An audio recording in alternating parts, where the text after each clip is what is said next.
Hey guys, welcome back to the YouTube channel. In this video we are going to fix the oil leakage in my car. In the previous video I showed you that I want to do the fix of the oil leakage. I'll show you where the leakage is.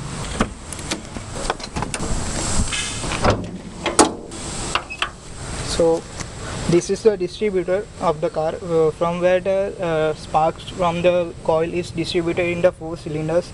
Now this distributor runs on the camshaft of the engine. This is a single camshaft engine, so there is no particular different camshaft for both the intake and the exhaust. Both operates from one camshaft only. So, and along with that this distributor is also working. Now there is some leakage here over the where the connection is. As you can see, there is a lot of leakage having over the side of the engine. Also this is a transmission which is also covered in the oil. Right now I am heading toward the garage where we are going to fix it. I don't know how to do it, so the owner of the garage is very good mechanic, and he will going to help me out in this. He will instruct me what to do and I will do it and also shoot the video. Maybe I will not talk on the video because I am a little bit shy on the camera right now. I am not that comfortable with in public to shoot, but I will try to shoot as much as I can. Then I will also give you a brief description what we did and how it's all done. So let the car get warm up and we just leave from here.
guys, this is after 3-4 days. So what is happening is right now that that whole process you saw before is just to confirm that ring we replace is only the thing which is bad, due to which oil leakage is happening, but still the oil leakage is there. The owner also told me that it is just we are taking a test and error method, that we will try to do different things so that we can get to the problem where the oil leakage is happening. So now the next time you will maybe this is the video, I will not show the other thing which we are going to do on the car to fix that oil leakage, but I will also surely make the video, and I will try to what we are doing with that with the car, which part is what it is called and why we are removing it. I will just give you the brief description about what you saw, what the process you saw, or what everything we did. So you can see that in the video we just removed the these two bolts. One is here and another is down there. You can see this will remove the upper body of the distributor. This is distributor which distributes the spark in the four cylinders. All the 4 cylinders do not do the same cycle at the same time. There will be one will doing compression, other will doing expansion, and third one would be doing explosion, and the fourth one will take the intake, and that's why we need the proper distribution of the spark. So this is, you can see the system. This is the 4 distribution. This is a distributor of the spark, and this is the single electrical coil which produces the big spark, and this distribute into the small 4 sparks. That's how the explosion is happen and the power is made inside the cylinder. So this will these 2 bolts will remove the cover, and you will see how the distributor work. Now it is not necessary, but we removed it because we need to know the position of the distributor, because there is a particular position on which only you have to insert the distributor. But when we closing up the engine after the changing of the oil ring, I found that it is go in only one way. It will not go in another way. That means that the bolts and arrangement is such that it will go in only one direction. If you rotate the distributor at some degree, then it will not fit. You have to reset it at some particular position, then only it will fit inside the car. This car do not have coil packs, which modern day cars have. Petrol engine specifically, diesel engine have some other arrangement, I don't know. But that coil packs was controlled by the ECU, and it is not controlled by camshaft or anything. And also the engines are dual overhead camshaft, not a single head nowadays. But this is a old car. This is from 2000s, early 2000s, and the technology is not developed that much, but nowadays it is developed very much, and that's why engine also get more efficient. Now we removed this 12 millimeters, which separates this whole distributor assembly from the engines, and there is a O-ring inside this section which we had replaced, but it is not fixing the issue. As you can see, there is some oil leakage as well. If you see the previous clip, the oil is completely clean from here, but it is oily right now. I had not driven that much, but some few kilometers I had put on the engine after doing this whole thing, but still it is not going to happen. So now what we are going to do is we will remove the whole shaft which connects this distributor, drives this distributor, and there is a small rings on it. I don't know how many, which we are going to change, and then after this oil leakage will change. Now to do this, the whole timing of the engine has to be removed. That means the connection between the camshaft and the crankshaft has to be removed. Then we have to remove the overhanging arms which controls the valves, because it is a single overhead camshaft. That's why there is arms for intake and exhaust valve, which has to be removed also, and on which this distributor is mounted, and we have to change the seal of that. And after that only the whole oil leakage problem is sealed. Now in all this process I learned one thing, that the timing of the spark, that when should spark should happen between compression and explosion is controlled mechanically. It is not controlled electronically by the ECU. I show you how. So this is 12mm bolts, one here and one here, this one and this one. If you lose these two bolts, and you can rotate the whole distributor assembly. Now by doing this you can damage the engine, but you can also make the engine pop while deceleration, or while when you take the foot from the pedal. You can hear the pops which is you can hear in most of the cars, but this is dangerous in this car. So now back to the what we did. We removed the two bolts. Then after this 12mm bolts, and this whole assembly is detached from the camshaft, and you can see one ring we changed. I don't know it is caught in camera or not, but there is a simple O-ring.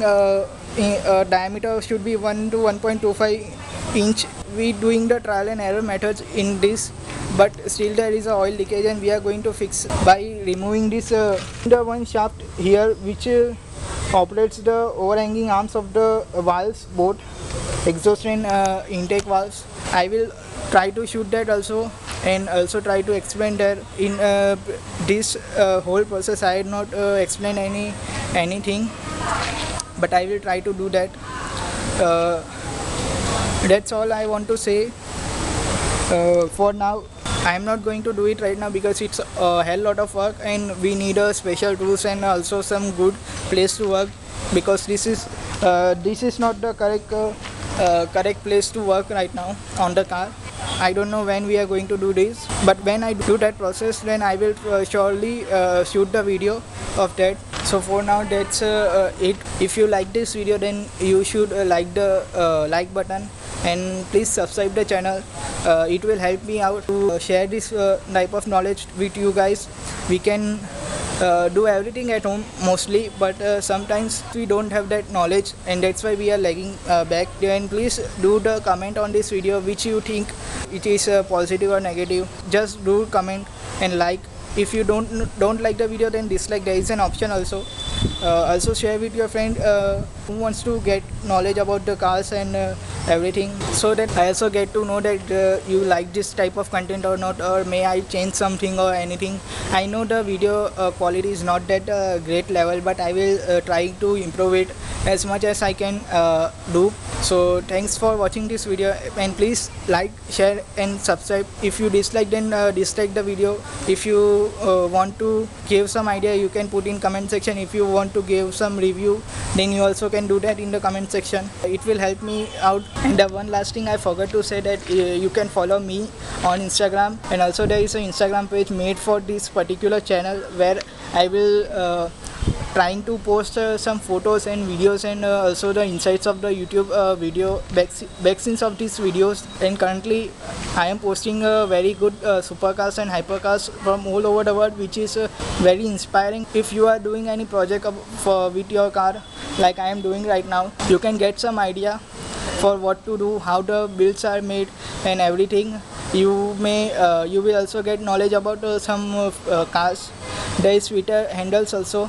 I will drop everything at the last of the video, the black screen. You can definitely check out. If you like and feel following it, then please follow me on Instagram as well. Thanks.